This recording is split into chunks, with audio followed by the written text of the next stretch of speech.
Assalamualaikum warahmatullahi wabarakatuh. Selamat pagi anak-anakku semuanya.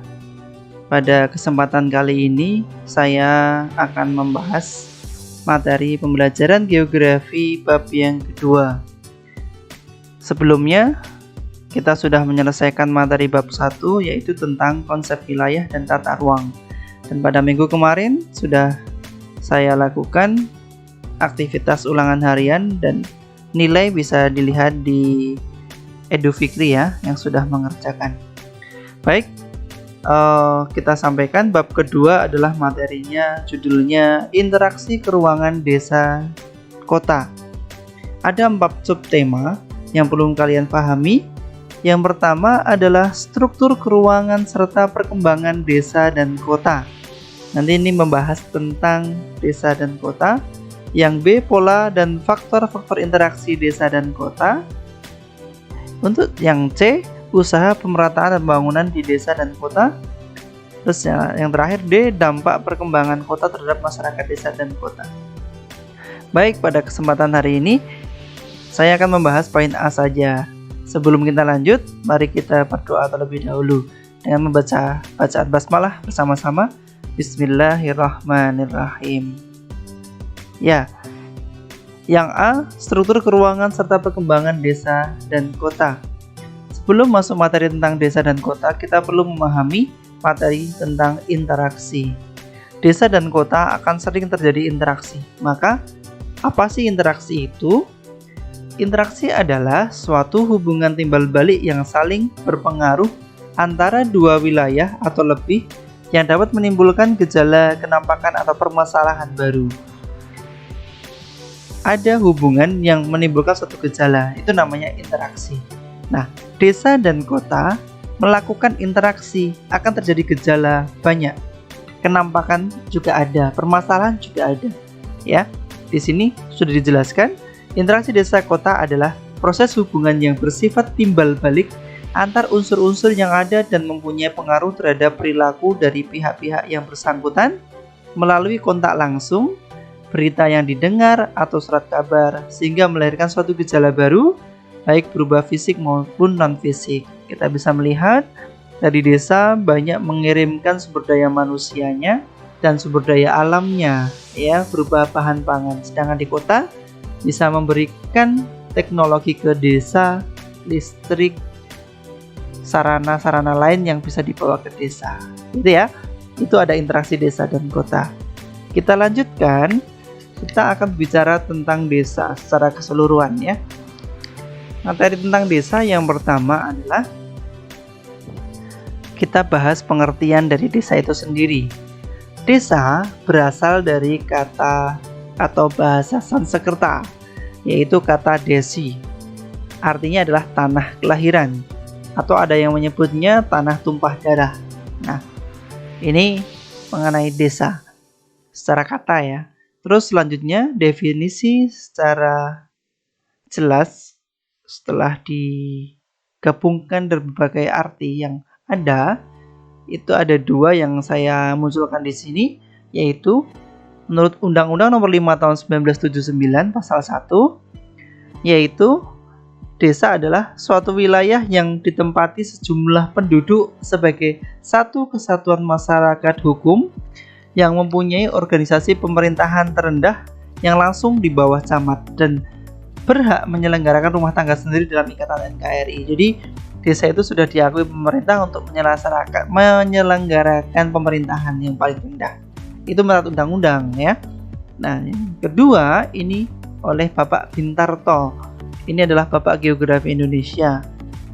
Mendefinisikan desa adalah perwujudan atau kesatuan geografi, sosial, ekonomi, politik, serta kultural yang terdapat di suatu daerah dalam hubungan dan pengaruhnya secara timbal balik dengan daerah lain. Jadi perlu kalian pahami bahwa desa itu gabungan atau kesatuan antara geografi itu alamnya, fisiknya, sosial itu manusianya, ekonominya itu kegiatan manusia untuk memenuhi kebutuhan hidup, politik itu aktivitas adat istiadat di tempat itu politik juga gitu.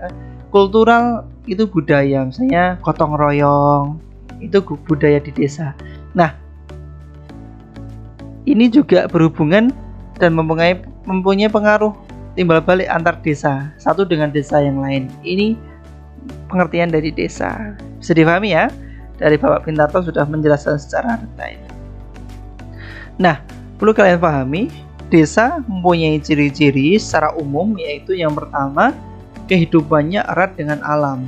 Kita lihat ya, masyarakat desa itu rata-rata ada di daerah yang alamnya masih hijau.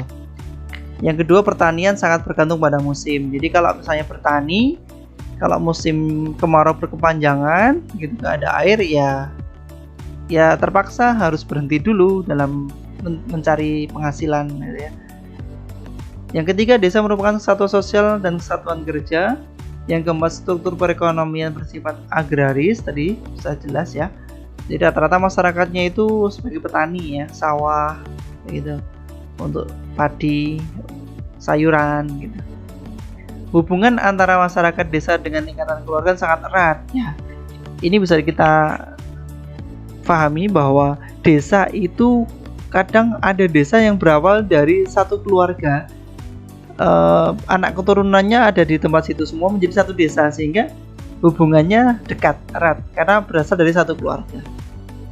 Seperti di Pabelan ini juga berasal dari keluarga Kiai Kertotaruno katanya. Makanya antar warganya masih saling kenal dan dekat karena keluarga.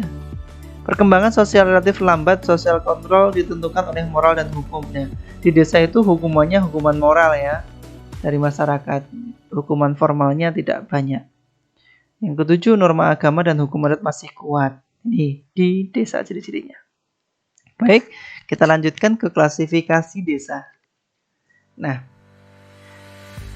kita lihat klasifikasi desa. Yang pertama adalah menurut aktivitasnya. Bisa kalian lihat di situ. Yang pertama adalah desa agraris. Aktivitas masyarakatnya yaitu sebagai petani atau kerja di perkebunan. Kalau perkebunan ada di daerah Kalimantan, Sumatera itu kelapa sawit ya, desa sana ada. Nah, ini desa agraris. Yang kedua, desa industri, yaitu desa yang mata pencahariannya adalah bidang industri, rumah tangga. Ya, bisa batik gitu. Bisa juga di Magelang ada pabrik tahu ya, ada di dekat kolam renang Sukotso itu, ya. Itu desa industri.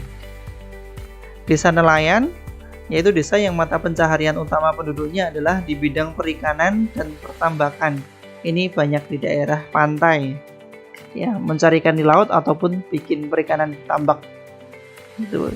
Yang kedua, dasarnya adalah tingkat perkembangan. Ini perlu kalian pahami. Sebenarnya ada 4. Ada di beberapa buku ada 4 tahap. Kita pakai yang 3 saja ya. Saya jelaskan kalau 4 itu ada desa tradisional, desa swadaya, desa swakarya, dan desa swasembada. Sedangkan yang kita bahas saat ini hanya desa swadaya, swakarya, dan swasembada.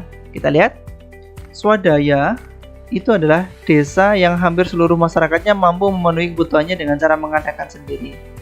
Jadi swadaya, jadi dengan kekuatannya sendiri untuk dimakan sendiri. Misalnya saya sebagai petani padi itu saya gunakan untuk makan keluarga saya sendiri, tidak untuk saya jual ya, tapi untuk kebutuhan saya sendiri. Saya ke hutan untuk mencari bahan makanan gitu.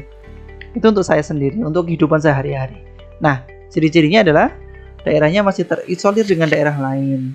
Penduduknya jarang, mata pencahariannya masih homogen atau sama antara satu penduduk dengan yang lainnya, bersifat tertutup, masyarakatnya memegang teguh adat, teknologi masih rendah, sarana dan prasarananya sangat kurang, hubungan antar manusia sangat erat, dan terakhir adalah pengawasan sosial dilakukan oleh keluarga. Nah, ini swadaya ya, masih di daerah pinggiran. Nah, yang kedua adalah desa swakarya. Ini mulai ada peralihan atau transisi dari desa swadaya menuju ke swasembada. Jadi kalau swakarya itu sudah mulai ada perubahan, mulai gitu kan. Kita lihat ciri-cirinya. Yang pertama adalah adanya pengaruh dari luar yang mengakibatkan perubahan pola pikir. Yang kedua, masyarakat sudah mulai terlepas dari adat. Yang ketiga, produktivitas mulai meningkat. Yang keempat, sarana prasarana mulai meningkat. Yang kelima, adanya pengaruh dari luar yang mengakibatkan perubahan cara berpikir. Nah, swakarya ini adalah proses untuk berubah. Ya, bisa difahami memahaminya seperti itu. Yang terakhir adalah swasembada, yaitu desa yang sudah mampu mengembangkan semua potensi yang dimiliki secara optimal. Istilahnya desa yang sudah maju. Ya, ciri-ciri desa ini adalah kebanyakan berlokasi di ibu kota kecamatan. Artinya bahwa desa ini dekat dengan pusat kegiatan di kecamatan. Penduduknya sudah padat, tidak terikat dengan adat istiadat, telah memiliki fasilitas-fasilitas yang memadai dan lebih maju dari desa lain. Yang kelima, partisipasi masyarakatnya sudah lebih efektif. Ya, desa swasembada ini merupakan desa yang sudah maju dan mata pencahariannya itu sudah heterogen, ya, tidak hanya agraris, tidak hanya berdagang. Bahkan kalau di daerah desa swasembada ini beberapa sudah di bidang jasa sudah berjalan. Ya, ini swasembada, swakarya, swadaya, swakarya, swasembada. Baik. Untuk desa sudah cukup, tadi sudah saya sampaikan sampai klasifikasinya. Kita lanjut ke kota. Oke. Kota didefinisikan sebagai suatu sistem jaringan kehidupan manusia yang memiliki ciri sosial seperti, kita lihat, kota itu ciri-cirinya jumlah penduduknya tinggi atau padat. Strata sosial ekonomi yang heterogen. Jadi ada pedagang, ada pengemis, ada yang sebagai perbankan gitu. Corak yang materialistis. Jadi hubungan masyarakatnya itu didasarkan materialistis, yaitu hubungannya karena bisnis gitu ya. Untuk mendapatkan profit atau keuntungan, itu kota. Kita lanjutkan ciri-cirinya secara lebih rinci di sini. Secara umum perkotaan mempunyai ciri-ciri. Yang pertama adalah ciri sosial. Masyarakatnya kita lihat heterogen, ya. Mulai dari daerah asal itu kan juga mulai dari seluruh daerah biasanya, ya. Karakter berbeda-beda. Mata pencahariannya juga beda-beda. Sifatnya individualistik dan materialistis. Mata pencahariannya non-agraris. Corak kehidupannya bersifat Gesellschaft. Ya, kekerabatan kurang. Kalau di desa itu tadi Gemeinschaft. Terjadi kesenjangan sosial antara golongan. Norma agama tidak begitu ketat, pandangan hidup lebih rasional. Menerapkan strategi keruangan, yaitu pemisahan kompleks atau kelompok sosial masalah secara tegas. Maksudnya ada kompleks elit, kompleks kumuh, ada kompleks perdagangan, perkantoran, itu tegas, jelas.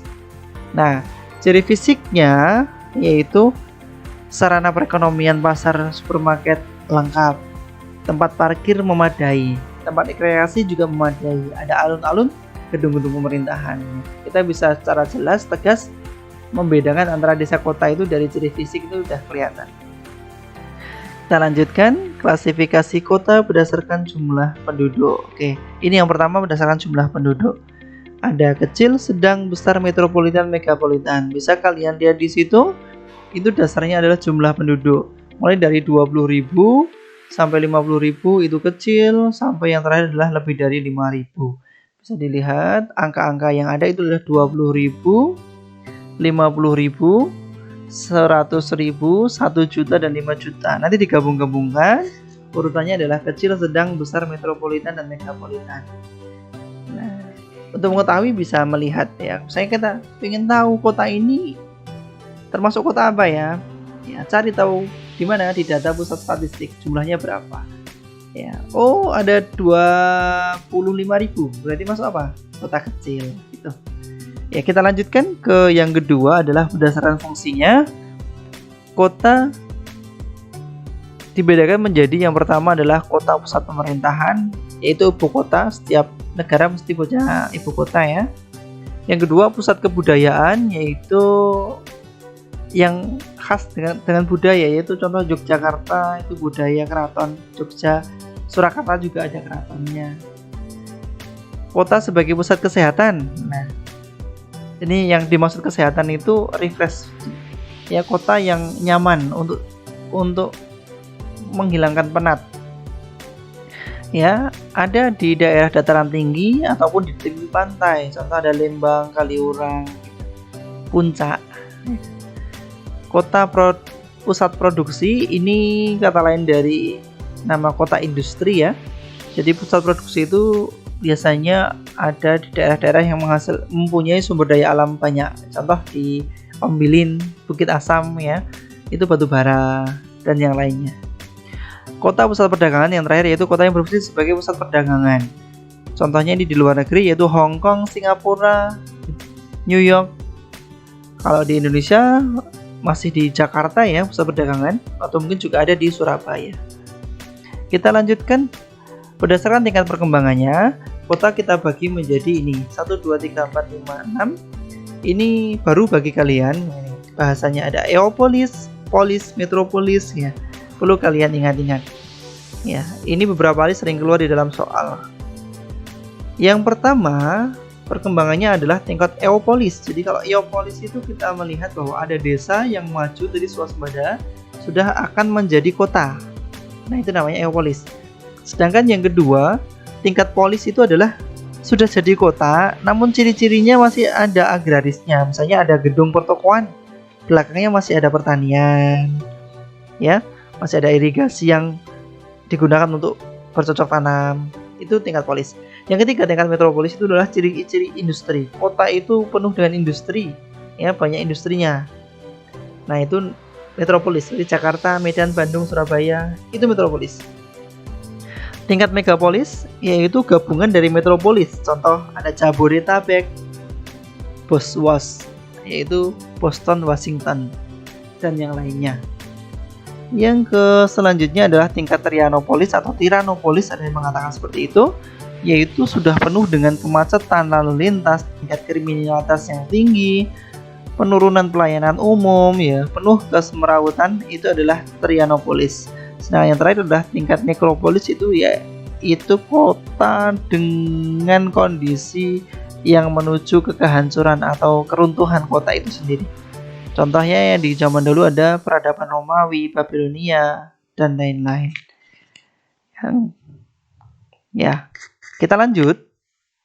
Yang terakhir adalah teori pola keruangan kota.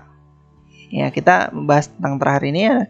Suatu kota mempunyai karakteristik ruang wilayah yang pastinya punya khas. Ya. Ini diteliti oleh para ahli dan memunculkan 3 teori ini. Yang pertama adalah teori konsentris oleh E.W. Burgess. Jadi kota itu mulai struktur ruang wilayahnya seperti ini. Kita lihat. Nomor 1 di sini adalah pusat kegiatan. Setelah itu di luarnya ada peralihan, zona perdagangan beralih ke permukiman. Ya kan?